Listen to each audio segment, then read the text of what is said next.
Do you prune your pepper plants? You know, your pepper plant seedlings, they grow and they get long and tall, and you wonder, maybe they need a prune, maybe they need a haircut. Is this normal? Can I make them bushier? Well, in today's video, we're going to be covering pepper plant pruning, how to prune, and why you should prune. Hi everyone, I'm Julia DeMacos, also known as the Gardening Girl. I'm so glad you can join me today. Let's get started and I'll show you how you can prune your pepper plants to have a much bigger, higher yield.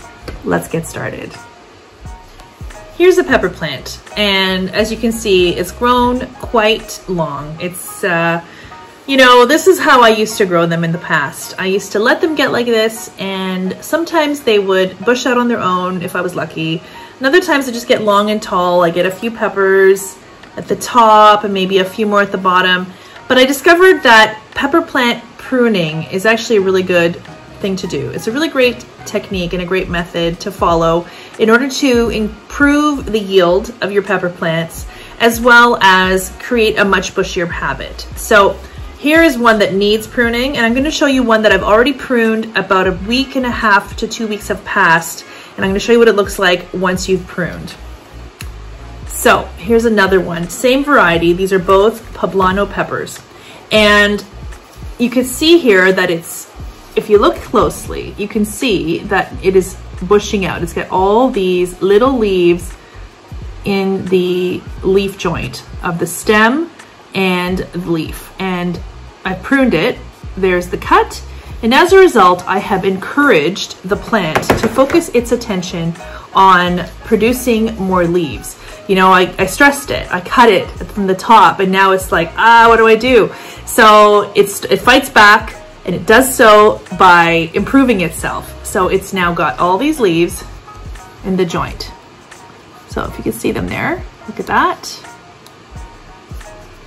Okay, so this pepper plant needs to go through the same thing. These are exactly the same age, both sown on the exact same day, same variety, and you can see the difference. Yes, this is much taller, and it's actually starting to outgrow the grow lights. This one is not, it's compact, and it's got a lot more leaves in the joint. This one has no leaves in the joint. It really just has the main stem and the leaf joint, you know, one leaf attached to this main stem with nothing in between. And so if I leave it as this, it will keep growing taller. It will eventually at the top start making flowers, which is normal. And then it's not going to have a big yield. Now this one here, every leaf that you see that has grown from the joint, it's really hard to see because it's so bushy. If you take a quick, like a close look there, each leaf joint will have will create a brand new stem. So it's going to expand, and there'll be another stem and stem. So this whole plant is bushy. Now, peppers, if you didn't know, are perennials. So if you live in a climate that doesn't freeze, these will survive and grow as a perennial and grow quite big and become woody. You can bring, if you live in the north and you have a freezing cold winter, you can bring those plants home and bring them inside and overwinter them in the garage, and they won't grow. But the next year you put them out again and they start growing again and they get bigger and bigger. So this is all part of that branching perennial habit that it has. So what we're gonna do is we're gonna cut this one. The first thing we need to do is grab our secateurs, okay? And we need to make sure that we clean them. The first thing I do is gonna spray some alcohol on and clean out my secateurs.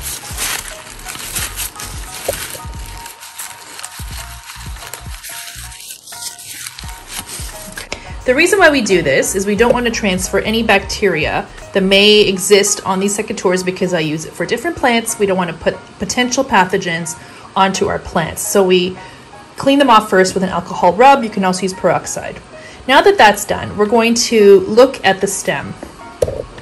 So here's the stem, and you can see here that there's a leaf joint and a stem up along.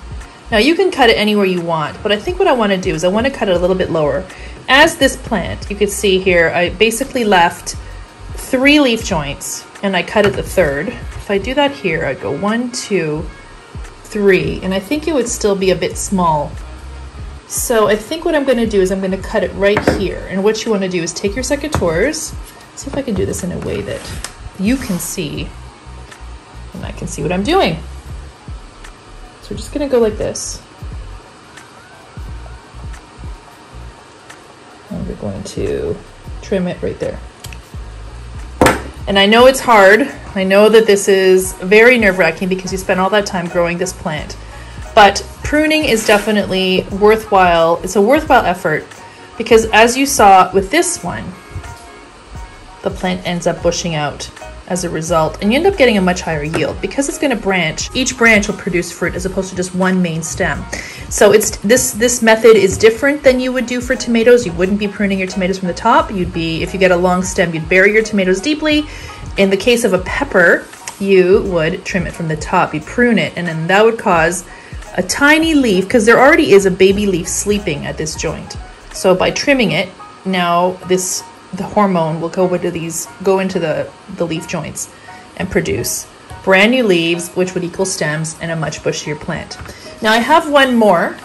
I have this smaller one. So you could do this at any stage. This one here was quite a bit advanced, and I left it because I wanted to show you on video what to do. But this is a much younger one and maybe a much more practical size. And this is a really good time to prune because it's still young, and so it will form a nice habit. In the case of this plant, what I want to do is I want to go up to about, all I want to do is take off the tip, really. I think that that would be a healthy size. So in this case, I'm just going to use my nails because it's still soft and pinch that off. And now this one is done. And I did this last year for just about all my peppers, and I found I had a really good yield. And in previous years, I wasn't as consistent with it, and I didn't have the same kind of yield. So year to year, you know, you get difference in terms of yield when it comes to your peppers. And I found that last year, by pruning just about all of them, I had a much higher yield. And you can see from the results that when you do so, you get a much bushier plant. So that's how it's done.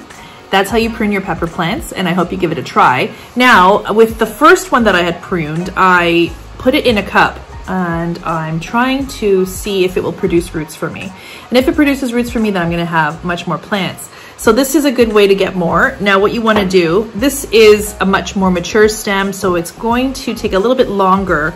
This was also quite a mature stem. So it's gonna take quite a bit longer for it to develop roots. But what you wanna do is you wanna take off the bottom leaves if you're gonna do that. Just take them off.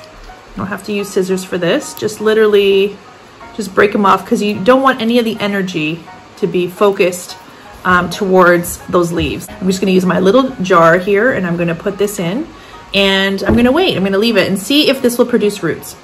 Now, I think this one here, the one that was from the younger plant, it may not, because it's such a tiny stem, it may not be worth doing that. If you were to try, I mean, for an experiment, I guess you could take off these bottom leaves and be left with this and put that in a little bit of water, or you could actually put it into a little bit of seed starting mix.